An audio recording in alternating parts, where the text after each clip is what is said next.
తెలంగాణ ప్రభుత్వం ప్రతిష్టాత్మకంగా చేపట్టిన ఎస్ఈఈపీసీ సర్వే పూర్తయింది.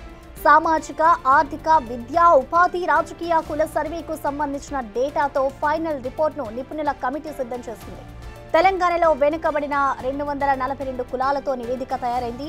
ఈ నివేదికను 10 రోజుల్లో ప్రభుత్వానికి సమర్పించనున్నట్లు ఎక్స్పర్ట్ కమిటీ తెలిపింది. ప్రభుత్వానికి సమర్పించాక ప్రభుత్వ అనుమతితో పబ్లిక్ డొమైన్లో ఉంచే దానిపై నిర్ణయం తీసుకుంటామని ఎక్స్పర్ట్ కమిటీ తెలిపింది.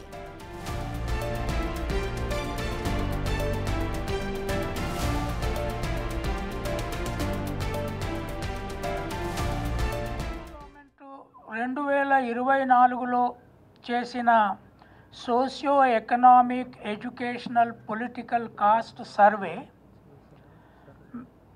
మెథడలాజికల్లీ చాలా రిగరస్గా, చాలా సిస్టమేటిక్గా చేసింది. ఆ డేటాను, ఆ నంబర్స్ను ఆధారంగా మేము ఏ కులము ఈ ఉన్న అభివృద్ధిలో, వెనుకబాటుతనములో, నిచ్చెనలో ఎక్కడ కూర్చుంటుందో మొదటిసారి తయారు చేశాం. ఇటువంటిది ఏ రాష్ట్రము కానీ తర్వాత 1947 నుంచి జనాభా లెక్కలు తీసిన తర్వాత దేశంలో కానీ తీయలేదు.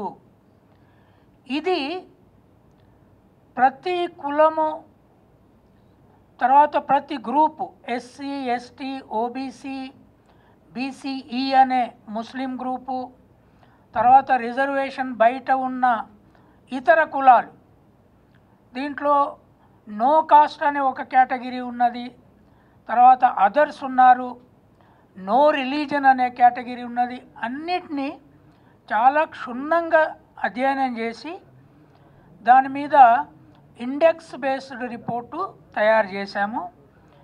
ఈ రిపోర్టు ఒక వారం 10 రోజులలో గవర్నమెంట్కు సబ్మిట్ చేయబోతున్నాం.